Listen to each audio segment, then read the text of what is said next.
वरना कि सबको पता है कि डेस्परेट मत दिखो, चीज मत करो, और दूर रहो तो थोड़ी वैल्यू बढ़ेगी।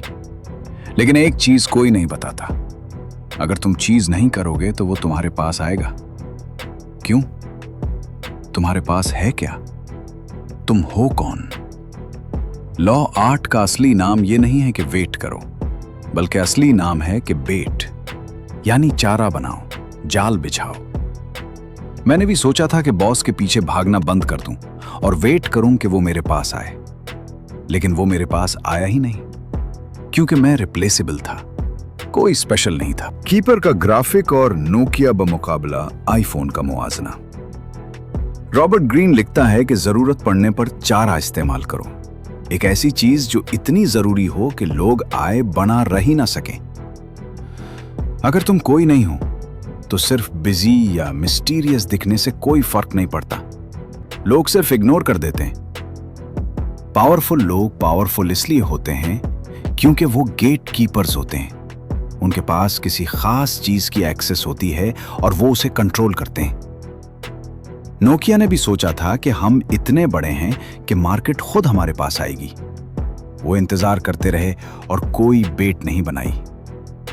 फिर आईफोन आया, जिसकी बेट कोई रिजेक्ट ना कर सका, और नोकिया तारीख बन गया क्योंकि वो बना बेट के इंतजार कर रहे थे। 1812 में नेपोलियन ने रशिया पर हमला किया तो रशियंस ने लड़ने के बजाय अपनी आर्मी पीछे हटा ली और शहर खाली कर दिया।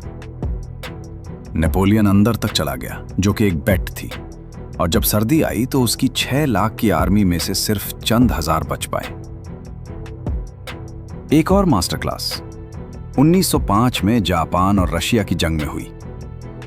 रशियन नेवी 18,000 मील का सफर करके थकी हारी आ रही थी और उन्हें जापान के करीब एक तंग रास्ते सुशीमा स्ट्रेट से गुजरना था। जापानी एडमिरल टोगो ने उनका पीछा नहीं किया, बल्कि 7 महीने वहां इंतजार किया। तो सवाल यह है, तुम बेट कैसे बनोगे? तुम्हें कोई एम्परर नहीं बनना, बस एक छोटी सी चीज पर अपना कंट्रोल बनाना है। अपने ऑफिस में देखो, कौन सा सिस्टम, सॉफ्टवेयर या रिपोर्टिंग प्रोसेस है जो कॉम्प्लिकेटेड है, उसे सीख लो। खुद को इस चीज का गो टू पर्सन बना लो। फ्रेंड सर्कल में ड्राइवर मत बनो जिसकी कार एक यूटिलिटी है, बल्कि वो इंसान बनो जिसके पास एक्सक्लूसिव इंफॉर्मेशन या एक्सेस हो।